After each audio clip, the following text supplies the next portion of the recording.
Good evening. It's just so lovely to see the room full. My name is Joyce McSwan, and I have the incredible pleasure tonight to chair this event. And tonight we have some amazing presentations for you as well.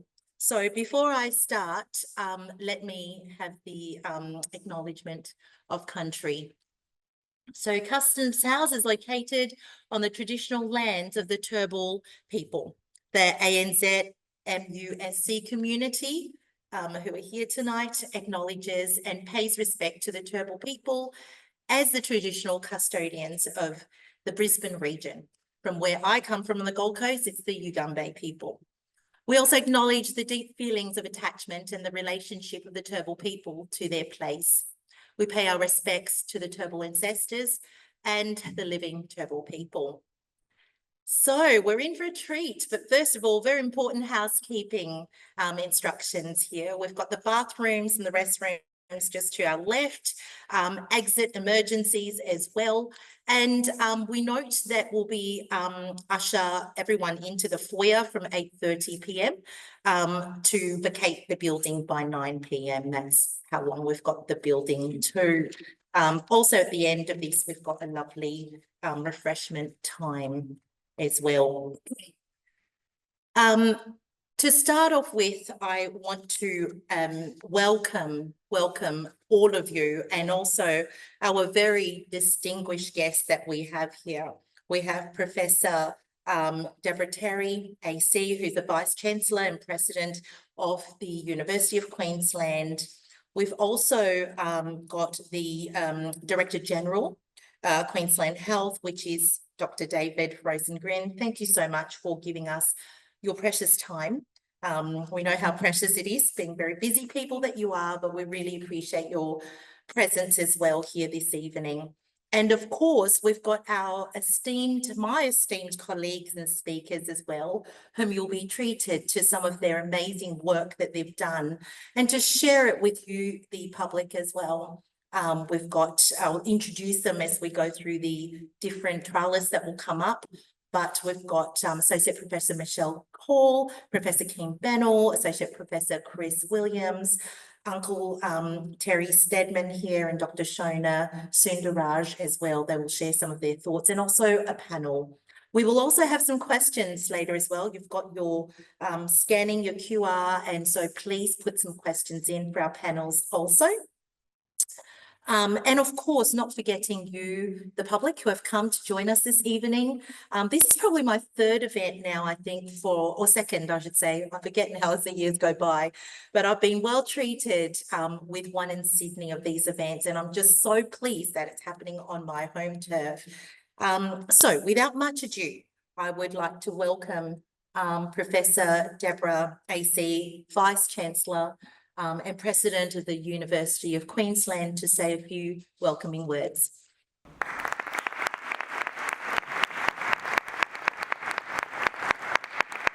Thank you very much, Joyce. Thank you for that warm welcome. Can I too begin by acknowledging the traditional owners of the lands on which we're meeting here this evening and pay my respects and our respects to their elders, past, present and emerging.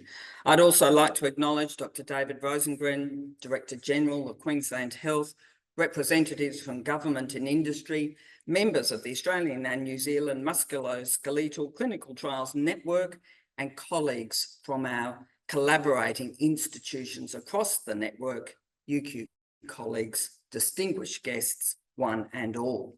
And good evening. It really is my great pleasure to welcome you all to UQ's Customs House for this public lecture on living well with back and joint pain, hosted, of course, by the Clinical Trials Network. This event also marks the start of the network's 2025 annual scientific meeting. So I'd like to extend a very warm welcome to Brisbane to our guests who have travelled from interstate or across the Tasman to be with us here this evening. Indeed, it's quite literally a warm welcome, given the conditions here in Brisbane this week. We've got colleagues just down the road at our other CBD site who have travelled all the way from Zurich, and they didn't expect it to be quite so warm this morning. But as I'm sure everyone here appreciates musculoskeletal conditions are the leading cause of disability globally, and these conditions impose a heavy burden on both individuals and societies across the world. According to the World Health Organization, in 2022, there were estimated to be 1.7 billion people worldwide living with musculoskeletal conditions. Closer to home, around 29% of Australians, equivalent to 7.3 million people, are living with chronic conditions, according to the self-reported data collected by the ABS's most recent National Health Survey conducted in 2022. The results from that survey show that around 4 million Australians, or 16% of our population, are living with back problems, and around 3.7 million Australians are living with arthritis. But these numbers, as I'm sure everybody appreciates, don't capture the real human impact of such conditions. They don't tell us about the daily pain or the toll on mental health. They don't reveal how these conditions limit people's ability to work, play sport, or take part in community life, nor do they expose the broader social and economic costs. The 2022 National Health Survey found that overall prevalence of musculoskeletal conditions across the Australian population has barely changed over the past 5 years. Yet as our population continues to grow and age, the burden is set to rise sharply. Among Australians aged 75 and over, almost 70% live with at least one such condition. So these facts paint a clear picture. The growing disability caused by these conditions makes it essential that we invest in more clinical trials that improve evidence-based care, reduce suffering, and ultimately help people to lead fuller and more active lives. So I do want to acknowledge the members of the Clinical Trials Network who are here this evening. Your work is vital. You're expanding what we know about prevention, treatment, and recovery in an area of health that touches millions of lives. And I want to urge you all to keep advocating for your fair share of research funding, especially for older Australians, where we know that evidence-based care can dramatically improve mobility, health, well-being, and participation in society. At the University of Queensland, our mission is simple but powerful. We exist to deliver for the public good through excellence in education, research, and engagement with our communities and our partners. Our involvement in this network, with its focus on better treatments and prevention strategies, I think brings that mission to life. It's a clear example of how our researchers, working alongside colleagues across Australia and New Zealand, are leaning in to tackle some of the most pressing health challenges of our time. And tonight, we have the opportunity to see that expertise in action as we hear from a panel of leading experts who will share the latest insights into managing chronic lower back pain and osteoarthritis. So once again, welcome. Thank you for joining us here this evening. Congratulations on all that you are achieving across the network. It really is admirable and wonderful to see universities coming together in this way to genuinely try and address a significant problem for society. It's now my great privilege to introduce the Director General of Queensland Health and a proud UQ alumnus. Please join me in welcoming to the lectern Dr. David Rosengren.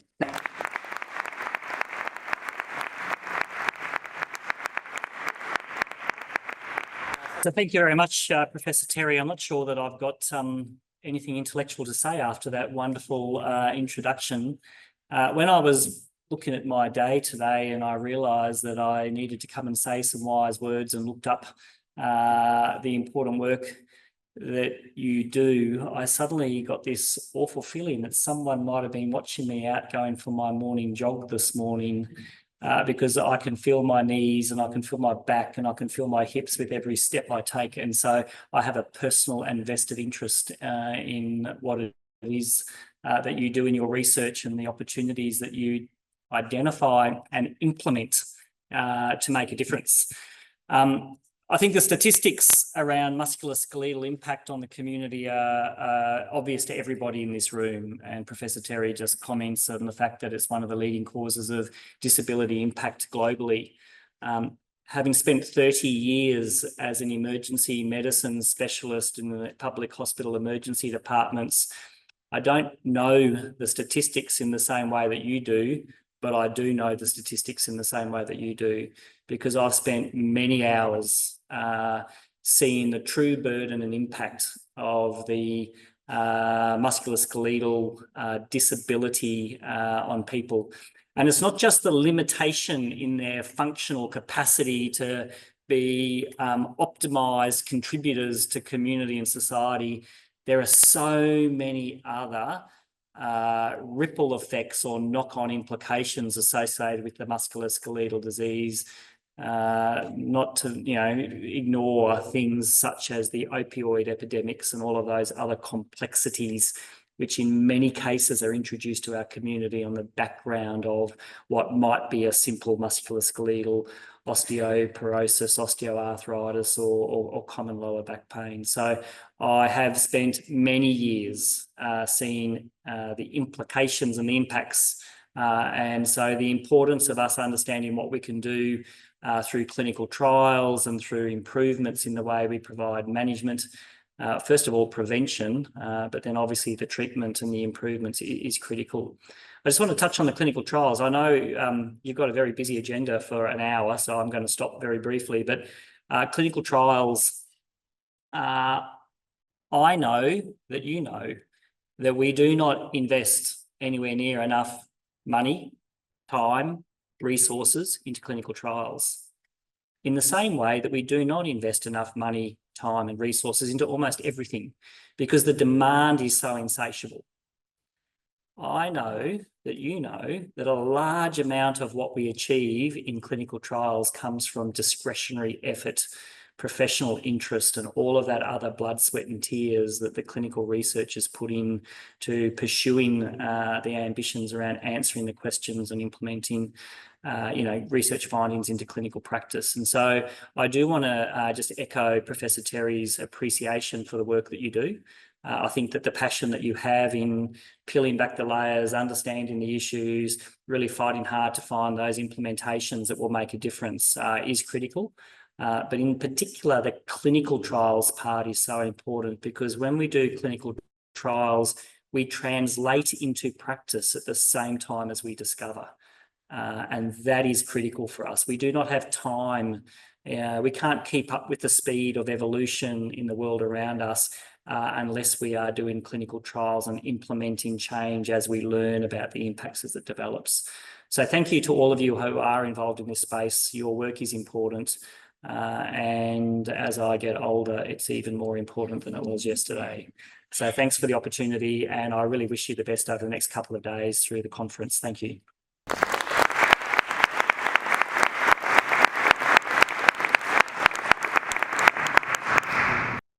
Thank you so much, Dr. Rosengren, and also for your service at the coalface of the ED department as well. And so let's start. Let's roll this evening along by listening to some of this amazing work with plenty of sweat equity. I will tell you that for sure. These are colleagues very dear to my heart. And they've been truly, mentors and leading light in not just Australia, but truly the world. So we are so privileged. First up, we have Associate Professor Rachelle Hall. Rachelle Hall is an Associate Professor within Sydney Musculoskeletal Health and the School of Health Sciences at the University of Sydney. She completed PhD at the University of Melbourne and the Global Clinical Scholars Research Training Program at Harvard Medical School in 2016. A leading expert in hip and knee osteoarthritis, Rachelle's research focuses on lifestyle strategies, including exercise, sleep, and bracing to reduce pain and improve quality of life. Her work has produced more than 120 peer-reviewed publications, including in Lancet Rheumatology and Annals of Internal Medicine. She has also informed international clinical guidelines and secured over 13 million Australian dollars in competitive funding. She currently leads multi-site clinical trials across Australia and the United States. Michelle serves on the board of directors for the Osteoarthritis Research Society International and is co-chair of the 2027 International Society of Biomechanics Congress to be hosted in Sydney. She's also co-founder of the nationwide Biomechanics Research in Innovation Challenge and a board director of BrainSTEM, initiatives that advance STEM engagement and mentorship for young innovators. Through these roles and her broader advocacy for equity, diversity, and women's participation in STEM, Michelle's committed to strengthening the next generation of research leaders. This evening, Michelle will be presenting to you the Phoenix trial. Come on up, Michelle.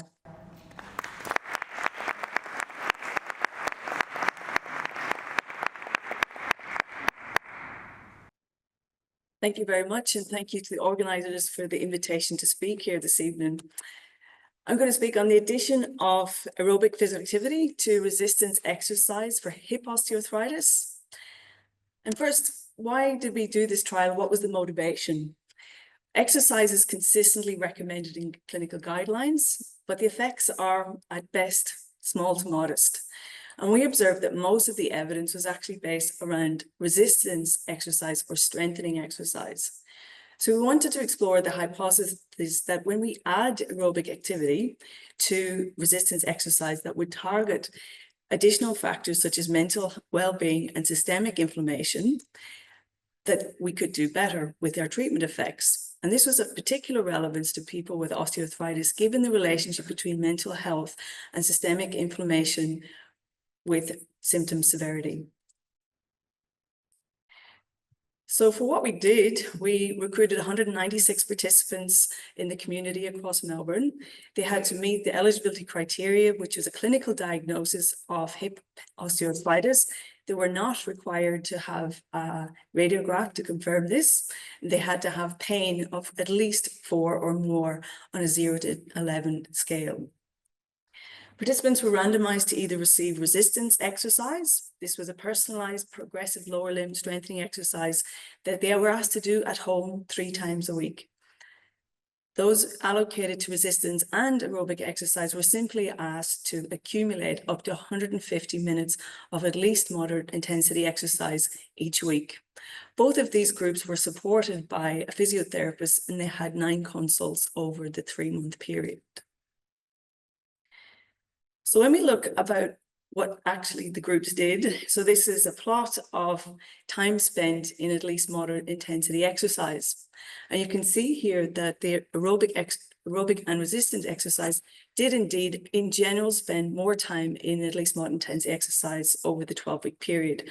And this accumulated, on average, 48% more time. So our results for hip pain severity, this was measured on the NRS, 0 to 10, 10 being the most pain and 0 being no pain. When they were enrolled, they had a pain level of about 5. This did improve with both exercise groups. And you can see there was no difference between the 2 exercise groups. And this was a similar story at 9 months. In terms of physical function, we used the WOMAC. It's a scale of 0 to 68. It measures things like how people get in and out of the car, put on socks, up and down stairs, walking, etc. At baseline, they were modestly had difficulty with physical function. And again, similar to pain, this improved at 3 months. But again, no difference between the 2 groups. And a similar story at 9 months. So we can see from both the pain and the physical function scores that participants in both groups improved what we would think meaningfully, but there was no difference between the 2 types of exercise programs. So in terms of harm, you might think, oh, well, we asked people to do more. Did they have more adverse events? And we can say that no. So a similar proportion of people had adverse events in both groups, that is about 22%. And indeed, the resistance exercise had 31 versus 24 in the combined group. These were minor adverse events, typical of what you would see with exercise, maybe a pain flare or a niggle in another joint. But as we say, nothing described as serious.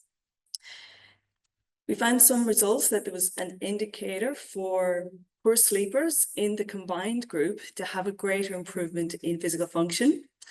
And for the academics in the room, it wasn't a very strong signal, but it was about a 0.81 unit improvement in Roman function. And that is small relative to when you think 6 is sort of what we consider meaningful.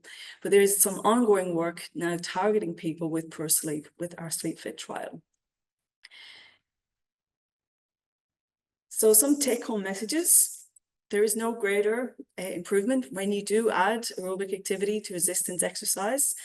Equally, there's no greater harm is unlikely when you add aerobic activity.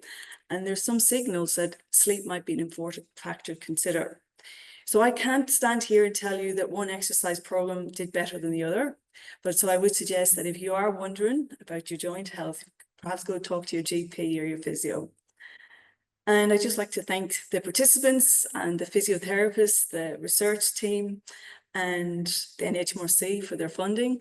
And if anybody would like a copy of the trial, please feel free to email me.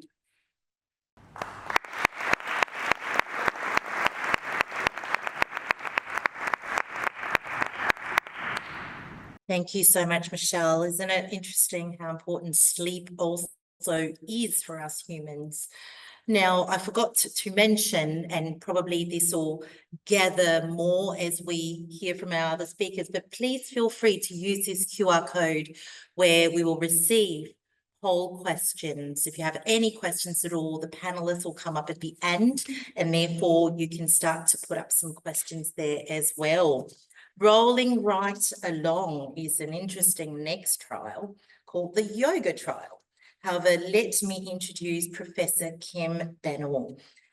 Kim Bennell is, sorry, did I leave that long enough up there? I might just do that while I introduce Professor Bennell. Kim Bennell is a Melbourne Laureate Professor and Redmond Barry Distinguished Professor in the Department of Physiotherapy at the University of Melbourne, where she leads a Centre for Health, Exercise and Sports Medicine, a multidisciplinary research centre. She's also a fellow of the Australian Academy of Health and Medical Sciences. Her research focuses on non-drug, non-surgical management of hip and knee osteoarthritis, as well as ways to address evidence practice gaps around uptake of pain management and lifestyle interventions by clinicians and patients, in particular, the role of digital technologies. She has published more than 600 journal articles and supervised more than 36 PhD students. In 2025, she was awarded an Order of Australia, congratulations, for her contribution to research in the rehabilitation area. So without much ado, let's welcome up Professor Bennell.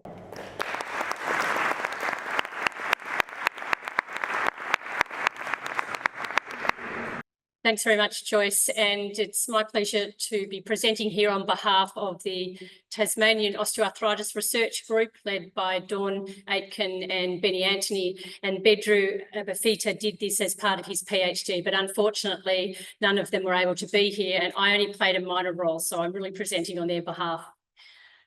So what is osteoarthritis? Well, it's a disease that affects the whole joint, changes in the ligaments, the muscles, the cartilage, the joint capsule. But importantly, it causes significant impairments for people with the condition. As Michelle said, it can affect their sleep, gives pain, affects their function, their ability to work, relationships, and so forth. So why did we do this study? Well, we know, as Michelle also mentioned, that exercise is a key treatment recommended by all clinical guidelines for knee osteoarthritis. There is uncertainty, however, about which types of exercise are most effective. And clinical guidelines often recommend strengthening exercise, and it's commonly used to treat people with knee osteoarthritis, and we know that it does have benefits for both pain and function.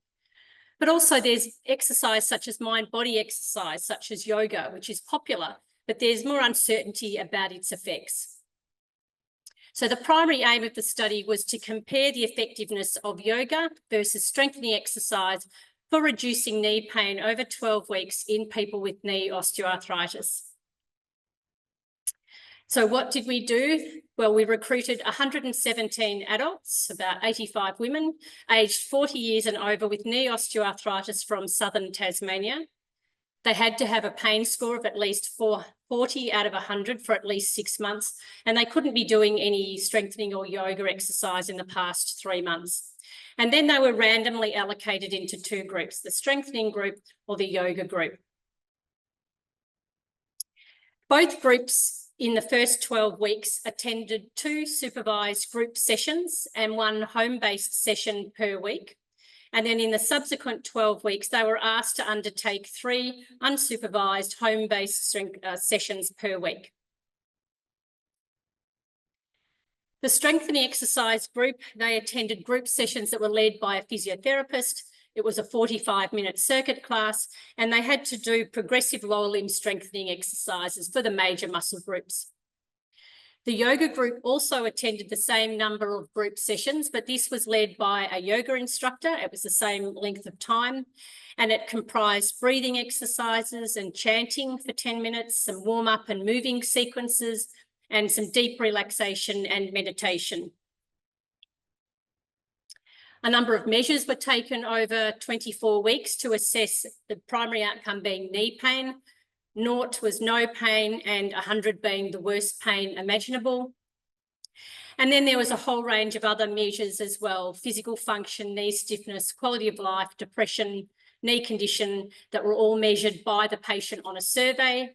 And then some other measures that were taken by a blinded assessor, physical performance and leg muscle strength. What did we find? This was the primary outcome, knee pain. As I've said, it went from 0 to 100.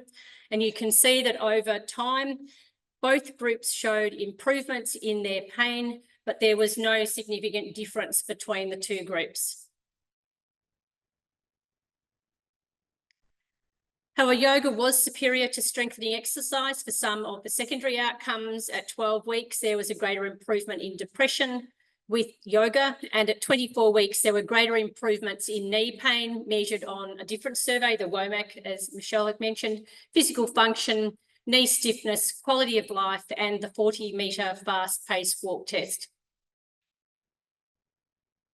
With regards to safety, 4 people in the strengthening group had an adverse event that was related. 9 people in the yoga group had a related adverse event, so more than double, but none of them was serious, and they were mostly increased knee pain or pain at other sites that were temporary and settled down. So what does this mean? The benefits for knee pain were comparable between a yoga program and a strengthening program. So yoga is a safe mind-body exercise option that may be helpful for people with knee osteoarthritis in managing their conditions. So it gives people options, and they can take into account personal preference when choosing an exercise program that might best suit, or you can mix and match. So if you'd like further information, you can access the journal article here and that website as well. Thank you.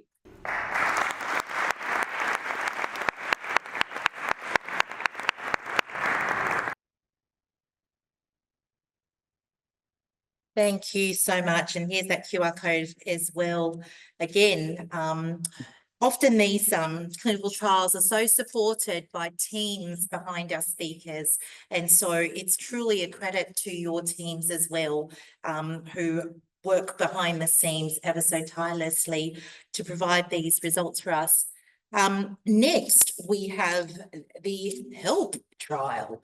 And this is certainly adds to the repertoire of tonight's discussion.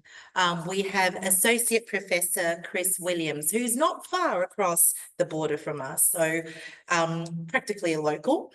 Associate Professor Williams is a Principal Research Fellow with broad expertise in clinical trials, health services, research and implementation science. He holds an NHMRC Emerging Leader to Investigator Fellowship with the University Centre for Rural Health, School of Health Sciences, and is also the Research Development Manager for North Coast Local Health District. He has qualifications in exercise science, physiotherapy, and postgraduate training in biostatistics. Chris founded a successful embedded research program in the Hunter, New England Local Health District, which now spans 4 local health districts in New South Wales and has attracted more than $15 million in research funding.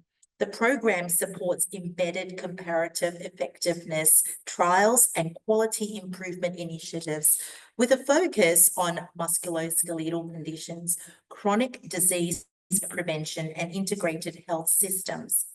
Chris's expertise in this area resulted in his appointment to the Leadership Committee of the Australian Clinical Trials Alliance Reference Group for embedding trials into healthcare.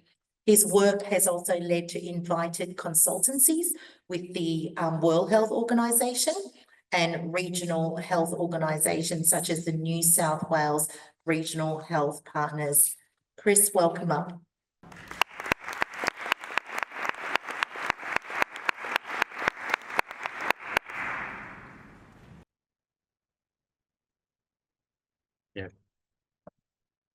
Thank you for the introduction and the opportunity to talk tonight. Research is very much a team game, so I'm representing the team tonight. This was part of Emma Mudd's PhD, and she couldn't be here tonight either. Just before I begin, it's obvious I'm talking about healthy lifestyle, but what I mean by lifestyle risks or lifestyle factors is what you eat, your exercise or physical activity, your sleep patterns, your alcohol intake, smoking, or maybe some weight gain to a certain degree, just to clear the muddy water there. And I'm talking about this trial, the HELP trial, which was published earlier this year of a healthy lifestyle intervention for low back pain. There's a QR code to the trial there if you're interested. I do have this at the end of the presentation as well. So tonight I want to talk about why we did this study, what we did, and just some key findings. So low back pain, some people in the room may recognise, is quite puzzling. And that's because a lot of things can cause low back pain or influence low back pain. And despite the common focus on structures of the body like the spine, a whole of person approach is somewhat better because it draws in these unique influences for people. And these are unique for individuals. And part of this puzzle, or a challenging part of the puzzle for a lot of people, is this idea of lifestyle risks or lifestyle factors. And that's not challenging just because these things are hard to change. We actually don't know whether changing these habits leads to profound impact on low back pain. And some of the evidence that has suggested that these are important previously is rather weak. And until the HELP trial, there were no high quality trials investigating whether changing lifestyle habits led to improvements in low back pain. And so we worked with consumers and patients to design this study to answer this question: does focusing on lifestyle factors improve low back pain disability? But we also wanted to know, if that's the case, how does it work? So what cause the improvements and what lifestyle factors are important to focus on? So we designed this randomized control trial. We included around 350 people in the study to one of 2 interventions. The first intervention was our control group. It's a guideline-based physiotherapy. This was based on guideline recommendations from clinical practice guidelines all around the world. We wanted to set a high benchmark for this particular trial. So that included advice, education, and some exercise. And our intervention group here, the HELP program, was a lifestyle model of care involving consultations with physiotherapists, dietitians. We provided some educational resources specific to lifestyle and behaviour change, and then provided access to telephone coaching services over a 6-month period. And we followed these people for 6 months to see what would happen. And just to hone in on the intervention group here, this was based on a collaborative model of education and behaviour change processes. So it started by us listening to their story. We got to know their experience, their worries, their beliefs, and then we steered them to consider sort of broader picture of health and back pain. We use this wheel to help that conversation, to lay out and discuss all the possibilities that might be influencing their back pain, and then ask them to reflect on particular lifestyle habits as part of their own wheel that resonated with them, and then nominate to set some particular targets around making some simple changes and test the impact of those changes on their back pain. And in subsequent sessions, we problem solve some of these ideas. We might have adjusted the plan, and then obviously link them to the behaviour change support. And over a period of time, that helped these participants piece together their own unique drivers or lifestyle drivers of low back pain, and eventually take the wheel to steer their pain management. So these are the results for disability at 6 months. This is a 24-point scale. So 24 is high disability. The dotted line at the top there represents the baseline score for both groups, which was about 14.5. And as you can see on the grey box, the guideline care group reduced by about 2 points out of 24 over the 6 months. And then the help group reduced by a little bit more, and that corresponded with a 1.3 point greater reduction in disability over that 6 months. Now, as you can imagine, not everyone engages with this sort of treatment, and we wanted to know what the effects were in people that received at least half of what we were offering. So we conducted this analysis. It's called a comply average causal effect analysis, and we found that with those people who engaged in the treatment, their disability reduced by about half of what it was to start with. And that corresponded again with about a 5-point reduction in that 24-point scale over the 6 months. So I've been talking about the overall effects here. So the effect of the lifestyle intervention on disability, we noticed similar changes in quality of life. So that bottom line there with the tick. But what we're really interested in understanding is whether the changes in behaviour led to the changes in disability or quality of life. So we conducted this causal mediation analysis to see if that was the case. And although the intervention did a reasonable job of changing those behaviours, we actually found that that didn't correspond with the disability changes.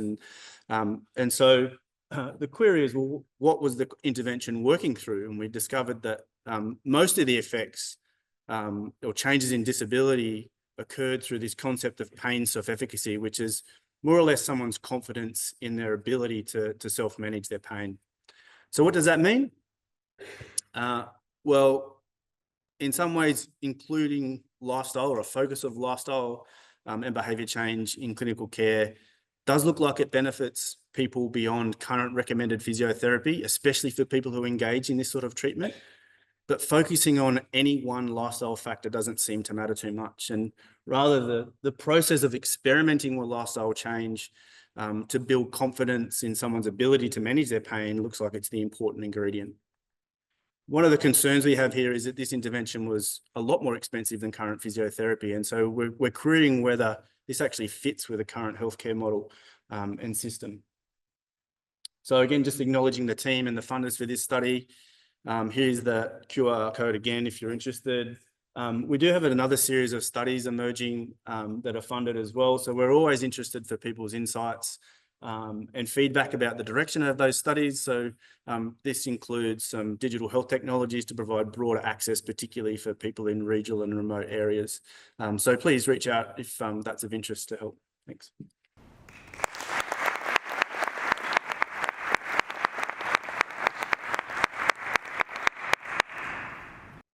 Thank you so much, Chris. Personalization is certainly a wonderful thing. I love the wheel. Didn't you like that? So fabulous.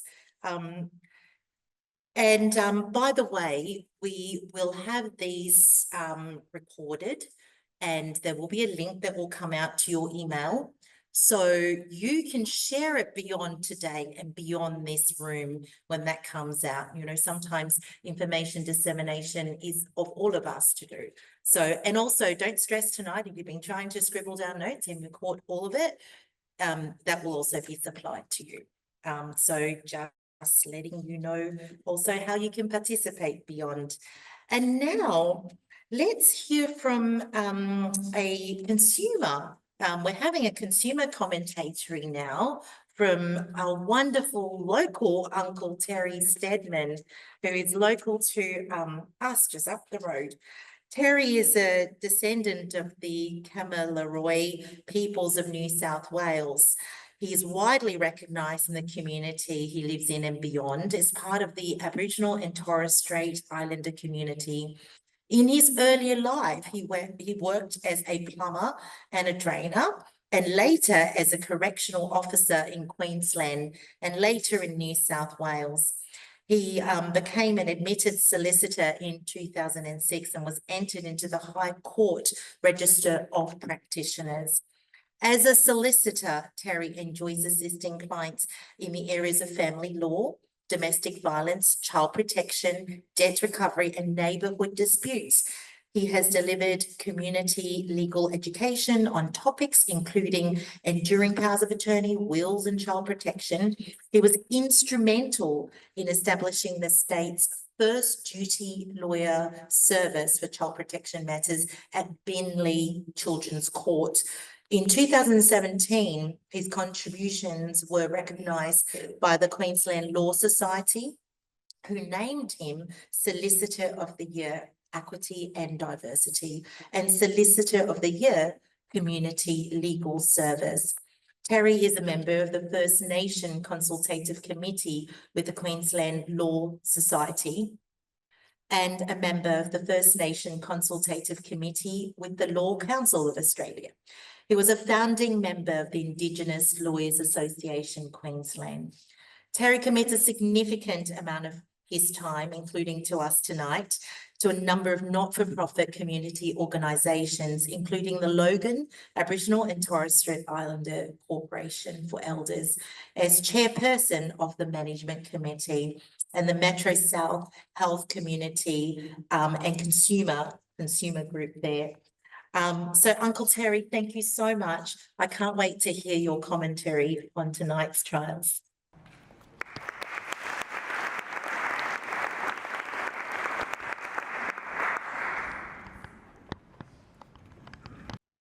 Good evening, everybody. I want to give my acknowledgement to the Turrbal people of the land in which we're meeting on today, and their elders past and present, and recognising also that our communities across the country, our First Nation communities, ride on the shoulders of a lot of those that have gone before us to get us to where we are today. Particularly as I'm the first university person to attend university in my family, which was my father loved that. The clinical trials I've seen, I myself have had quite major surgery to a left knee injury when I was 18 years of age, and at that time, just 18, turning 19, I had three trades. I was a plumber, a drainer, and a gas fitter. At that age, I had the world at my feet. And I'd smashed my knee, then damaged underneath the cap, and had a orthopedic surgeon, after he chopped my knee up to pieces, then tell me that I need to give up my trade and go and do something different, which didn't help very much. So it's looking at how you treat the people that you're going to see as clinicians, and looking at the clinical trials for those people and how they're going to go through with being able to participate in treatment programs that you're going to develop from your clinical trials. One interesting factor I see is one of the consumer panel with Metro South Health. Doctors and specialists do referrals from Beaudesert Hospital to Logan Hospital. It's not that far in distance, except if you have mobility issues because of your back, your knees, and you rely on a walker or a wheelchair, or particularly a walker, you can get a cab discount if you're in a wheelchair. But if you're on a walker and you need to get a bus, you need to get that 5:30 in the morning bus from Bay Desert to travel up to Browns Plains, to get 2 more buses to get to the hospital, to get to the clinical appointment that they've cancelled while you're on your way there. And it's frustrating. So where you have discharge against medical advice occurring within the hospital environment, you've got those that are not attending medical appointments because of the frustration. And as I've said to the executive panel at Metro South, the doctor sees them, the doctor gives the referral, and the next time the doctor sees them, they're doing a death certificate for them because their life has just spiraled downhill, unable to get treatment, unable to attend because it's so psychologically damaging. Dealing with pain is, I've been through those pain thresholds. It's not good, but you have to get through it. You know, I was 18, 19 years of age, I was getting operated on, and now I'm 66 years of age, and I'm now just starting to get some osteoarthritis, which I think I'm doing pretty well over that period of time to go through. But I'm also managing it as well. Was climbing up and down ladders on the weekend, fixing gutters. So something getting I hadn't done that for 20 years as a plumber, so I thought it was quite a good thing to do.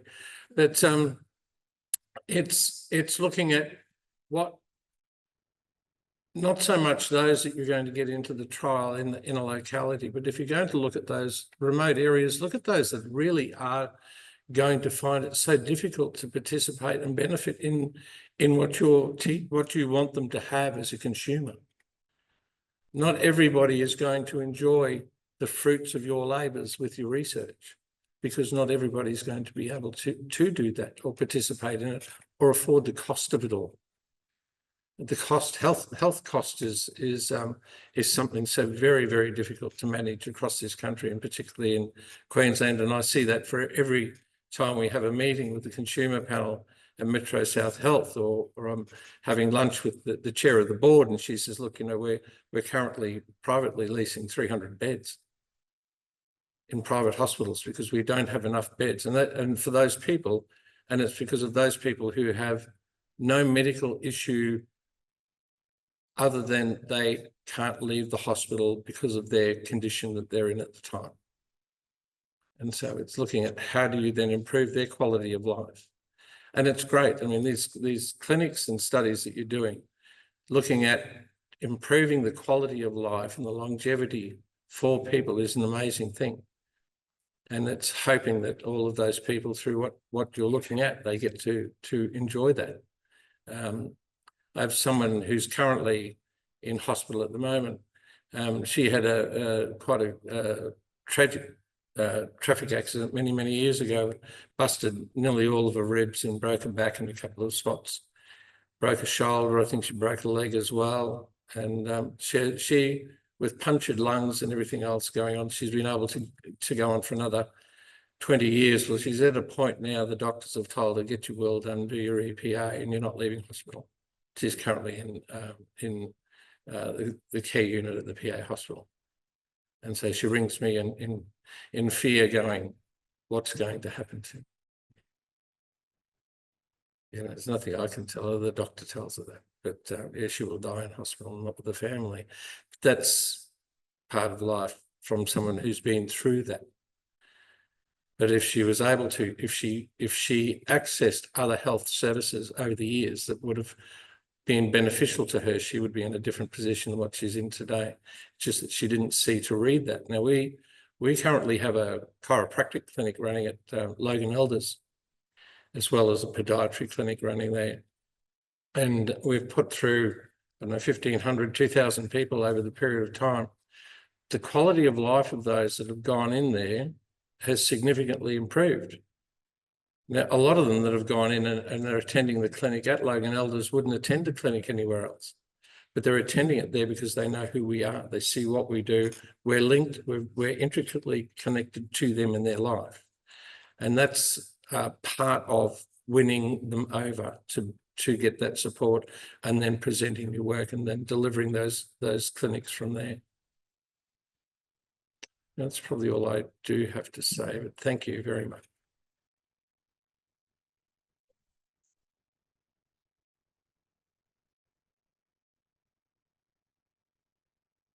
Thank you so much, Uncle Terry, and nothing better to hear from the voice of lived experience as well.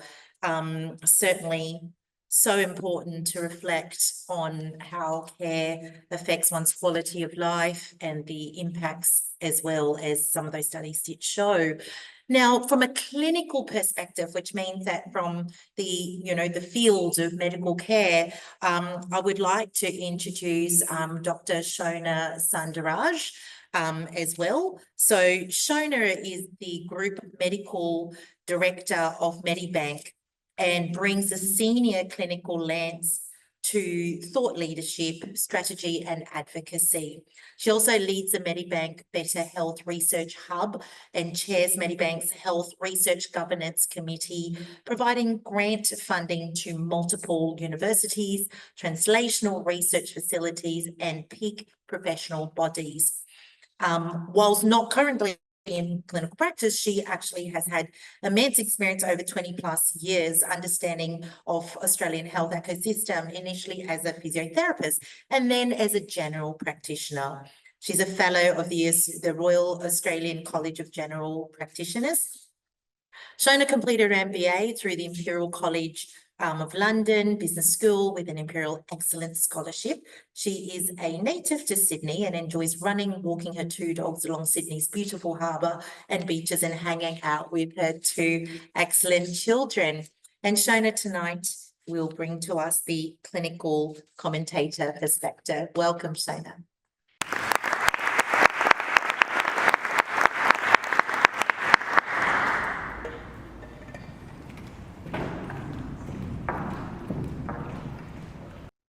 Thank you so much for having me. I'm short, so you might not be able to see my face. I might just do this. Hello. It's really nice to be invited to be able to comment on things like this, which really inform health strategy and policy and delivery of services. One of the things that I think is really important is entering into a health transition. We're going from a place where the health system is really under a lot of stress. And when we think about these types of projects and proposals which are currently being researched, we can see that there is evidence being built in patient education, in patient self-efficacy, and in patient decision-making and giving the agency back to consumers of healthcare. Now, why is that important? Because essentially, if we have a more educated health citizen place to start with, then we have less people that necessarily are undergoing unnecessary surgical interventions. And the more that people undergo unnecessary surgical interventions when pitted against lifestyle interventions, exercise, good diet, good sleep, the worse we see the outcomes are. So a large focus of private healthcare is now in prevention as well. And so that's not just to say that we're doing that because we're saving the bottom line. It's really a large segment of the Australian healthcare ecosystem that private health is able to play a role in. And if we can increase the amount of preventative strategies that we have in place, then we're helping our whole Australian consumer base as well, our patient base. So what I really like about these 3 projects is that whilst the evidence might not be really huge, there is a place there for all of these interventions to be saddled into the work that is being done anyway, and it can be delivered in a way that delivers healthcare at scale. So it's not just one-on-one patient-clinician, but it can be done via various means, websites, telehealth, addressing the inequities of access to workforce shortages in both rural and regional areas. So I'm from a Sydney metropolitan area. I've worked in Sydney metropolitan areas my whole life. It's lucky that we have people that want to work in the Sydney metropolitan areas. That might not necessarily be the same in the Hunter New England region. It might not necessarily be the same when you're going to Bourke or to Wagga, and you don't necessarily attract the type of workforce that's required in those areas to create and deliver the innovation of services of what we can see is foundational here as well. So I'd like to commend all of the researchers for their work. I think by looking at measures which are what we used to call conservative, but lifestyle-based. Exercise can be taught at scale, can be delivered in a transformative way to innovate on our system where we know that the Australian healthcare system is really failing. That could be nothing but a good thing, really, essentially. And it's about time, and I wear both hats. I wear the physio and the doctor hat, and you know, sometimes they compete a little bit. I think I see no reason why medical and surgical management is seen necessarily over and above what conservative allied health, physiotherapy, occupational therapy, podiatry, exercise physiology management is seen as well. If we've got a more educated Australian healthcare citizen base, then we have a citizen base which is far more likely to avoid unnecessary interventions, particularly in tertiary care. There's a really nice statistic that I won't say which consulting firm, but a consulting firm did do some numbers on. And if the burden of the Australian healthcare system is to continue at the rate at what it is, with wait lists being what they are, we would need to build a bricks and mortar hospital every month for the next 30 years to be able to contain the need for what we shove into tertiary hospitals. And that is a huge billions, trillions of dollars worth of our Australian health economy, which is going in there. So we must start to think in health transition ways. We must start to think in innovative ways of working on the system as well. So well done for getting the evidence started to be able to do that and to educate people before they have to enter the bricks and mortar hospital tertiary revolving door as well. Thank you.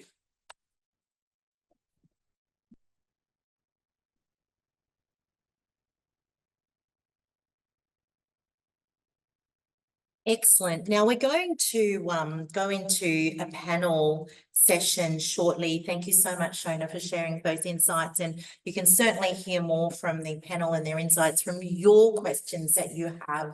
So while we just quickly do a quick change of screen by my wonderful IT support here to the poll, I will also invite the panelists to come up, please. All our panelists, speakers, as well as Uncle Terry, Dr. Shona. Sorry? Yeah, I think so. Yeah. Lovely. Thank you so much for these questions. Now, we do have a microphone on the table too, panelists. They do require switching on, but perhaps we can have one at each end and then you can rotate around a little bit. Lovely. All right, let's get started with some of these questions. There's a lot to think about with the trials, but let's just start up the top and I'll read them out and then we'll see certainly from our panels, you know, which one would like to start off with. And also please do feel free to, you know, to trump in and I can certainly take away from this end if you've got something that you'd like to contribute. So starting with the health trial. So that's starting with you, Chris. Given that improvements in lifestyle factors did not drive improvement in pain or function, have you considered the role of contextual factors and, oh, where has it gone? Sorry. And increase exposure, more time with more professionals, perhaps, as an explanation for the observed between group differences? No. Care to elaborate? I think you're talking about some sort of dose response relationship. Is that correct? I don't know if the person who asked the question wants to confirm that, but I guess you could, if you look at the results of our that engager sort of analysis, you might come to that conclusion that more time with therapists might be better for people. I think there's probably a threshold to where that is sort of a sweet spot, but I don't know, to be honest. Yeah. I was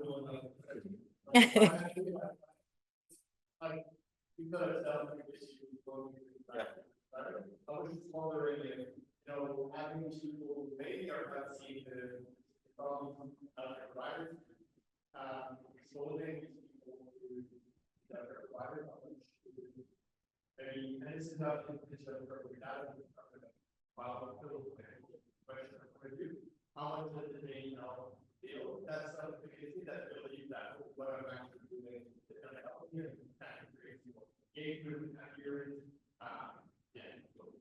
Yeah, I think it sounds reasonable. I don't think we really know how this stuff works. But it seems that, use the analogy, putting the patient in the driver's seat, helping them make decisions around where they want to take the direction of their pain care and supporting them to do that was the sort of meat in the sandwich that really helped build that self-efficacy, I think. But it doesn't seem like there's a right or a wrong way to do this. It's about finding that sweet spot for individuals, I think.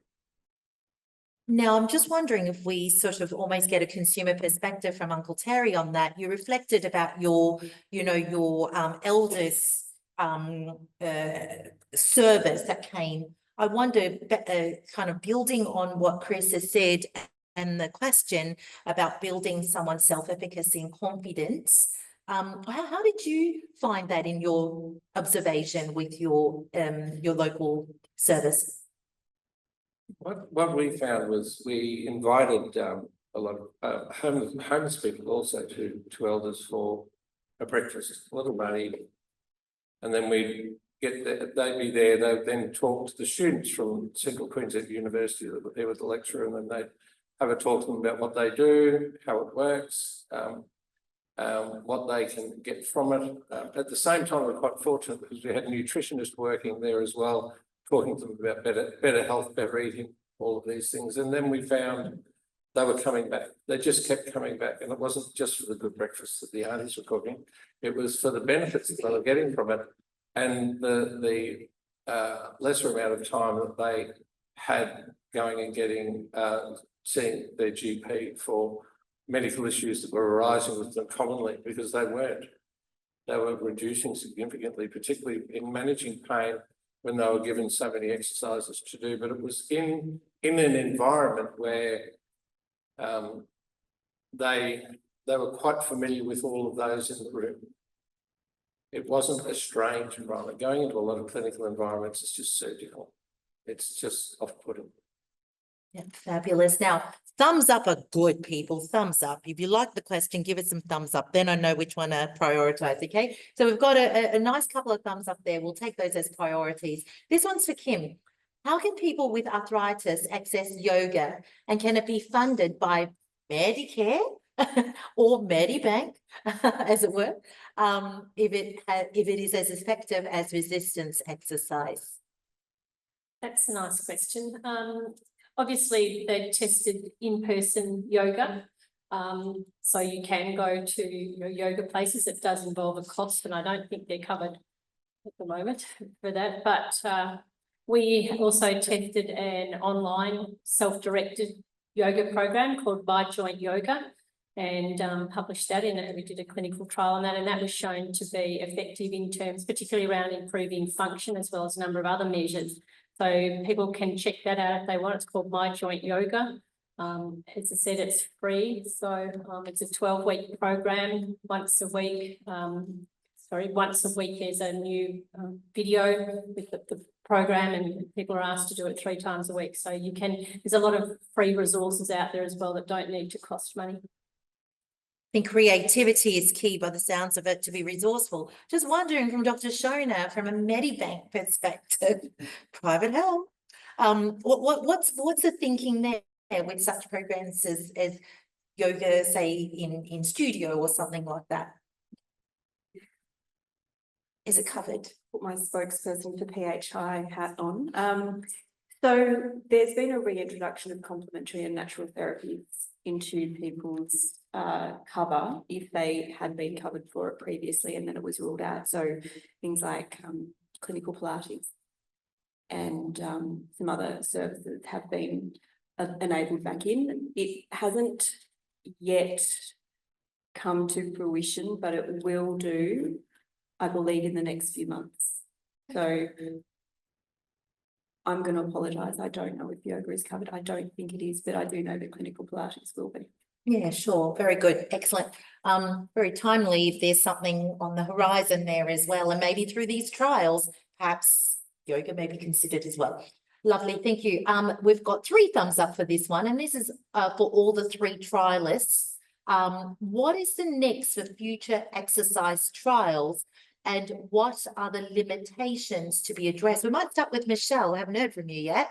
So Michelle, what's next on the horizon, do you think, from your lens?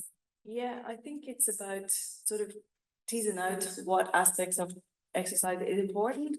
There's some innovation coming from cardiovascular trials that suggest the timing of exercise might be important. And we probably haven't explored that aspect as yet in terms of osteoarthritis, and given the link between metabolic diseases and osteoarthritis, there may be something in there to explore. Over to you, Chris. I may be ill-equipped to answer the question. My understanding in the back pain space is that most of the trials for exercise are not usable because they don't report the interventions very well. So we probably need to look in-house first and foremost. I know there's a lot of evidence being produced in the exercise space for back pain, and I'm sure other people will come up with the answers. Watch this space, Chris says. Thank you, Chris. Kim. The Osteoarthritis Research Society International Rehab Group just published a exercise priority setting project to look at what are the most important research questions around exercise and osteoarthritis. And so we had about 180 consumers from around the world involved in that, as well as clinicians and others. And so that was really good because it's given us a prioritised list of the most important questions, and a lot of them relate to issues around dosage. You know, how much should we be doing? And how many exercises? How frequently? Different types of exercises. Who's going to respond the best? You know, are there people that respond differently? How can we get people to adhere to their exercise programs? How can we deliver exercise in ways that make them more accessible? So I think that all around those sort of aspects as well. Yeah, fabulous. On that point, actually, back to Michelle, question here on adherence, actually leveraging off the comment you just made, Kim, about adherence. And maybe after that, I'll take also some comment from Uncle Terry about how to adhere, how to comply, how to get the motivators happening. So Michelle, the question here is, could you please comment on the adherence rate and satisfaction rate for both group in the trials? Yeah, I presented the data around adherence, I guess, for the aerobic component, and there was slight differences in the groups in terms of adherence to the strengthening component. When they were combined with the aerobic, it was slightly less. I'm sorry, what was the second part? Satisfaction rate. Satisfaction, I believe it was around 8 out of 10 self-rated for both. So there weren't any less satisfied with doing more. Yeah, fabulous. Uncle Terry, what's your experience on getting, you know, your consumers, your people really engaged, and what seems to matter most to them? A lot of it is it's like they're building a collegial bond with a lot of the other people that are in the clinical program with them. When you look at their historical engagement with the hospitals and going to clinics at hospitals, not many of them completed their clinical attendance at the hospital. There was the travel to it and getting there and not knowing anyone there seemed to be difficult. They felt uncomfortable with it. But then coming to, say, elders where they are, they're seeing the benefits, they're talking with others quite openly about the benefits that they've received from the chiropractic clinic. They're sitting around doing that. They've then forming part of a bond together where they then find that they're interested in a lot, such as the men that aren't in the men's program. All of a sudden they're talking to the men from the men's program, they participate in that, and then they're also participating in this other program. So there's this emerging bond going on, and it's all about self-improvement. And once they realise that they are benefiting from it, there is a self-improvement, there is a goal to achieve, and everybody's not pushing them but supporting them with that. It's a good thing, and I'd love to have Medicare sponsor the elders. Logan Elders gets no sponsorship, no funding. We have no funding from the state and no funding from the federal government. They do not fund our program to run. We have to beg, borrow and steal to get things going. And so to cook these wonderful breakfasts that they do, it's donated money from an organisation, or somebody donates milk and someone donates bacon. There's all these things, but it's that as far as the university is concerned, the university comes along with lecturers and their students, and they actually pay us for some money for the power and to be there. And they're very good. They're part of the bond is having those students there, not just the clinicians or the lecturers, those students, and they're wanting to find out the life of the person that they're working with, that they're performing their chiropractic work on. Why is this? Why is your back like that? Oh, you were shearing years ago, or you were cotton chipping, or you were cane cutting, all of these things, or you were expected to carry, 100-kilo blocks of concrete around the place because back then they could make you do that.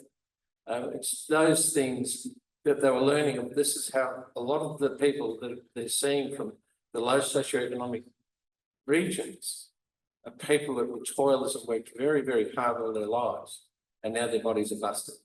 And it's working on that, but it's working with a lot of others in that position.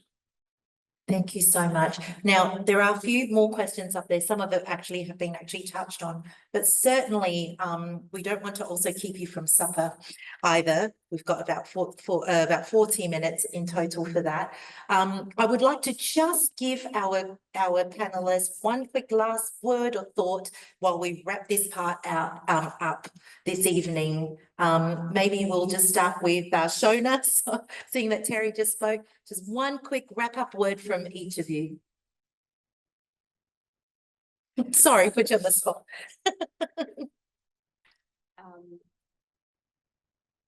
I think what these 3 studies show, they demonstrate that we can take lifestyle interventions and put them back in the hands of clinicians and people that are appropriately trained to espouse good scientific evidence and research.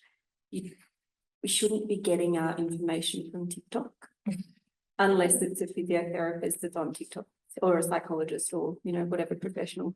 We should be taking that power back, and actual allied health professionals should be supported in this kind of research. And I think that's a very important thing. Yeah, thank you. Rachelle? Yeah, just to echo some of the sentiments earlier that, clinical trials, this country is really strong in them, and I think we could keep advocating because they're the way to get for implementation. People can get access to the innovative care or trials that we test. Chris? I might echo some of what Kim was talking about before around the priority setting partnership that you described. I think that is very much where we should be heading, and I think there's a question around where to next for exercise trials, and I think the answer is we may not be the right people to make that decision. And so to the consumers or the patients in the room, the general public, I think there's very much a role for the people faced with these conditions to be driving the agenda, and I'd like to see that happen. Wonderful. Kim? I think I'll just echo what you had mentioned, Uncle Terry, about it's all very well for us to do clinical trials and to publish them in journals, but they're not going to make a difference unless the results or the research is implemented. And so more effort, more funding to go toward then taking the results of all the research that's been done from all the different medical areas and implementing them so that they do actually make a difference. And finally, last words, Terry. I'd like to thank every researcher in medicine, that they're all the research in medicine. It is so very hard to write an application to get your funding to do your research for a start. I mean, that in itself is a PhD. And then to perform and then gather the data and work it through and hope that you're still going to have that correct group number at the end to produce your research.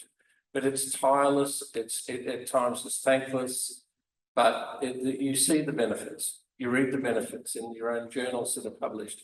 You see the benefits by others applying what you do for work. So it's, I really want to thank all the people who do the research. Thank you. Thank you so much to our panelists.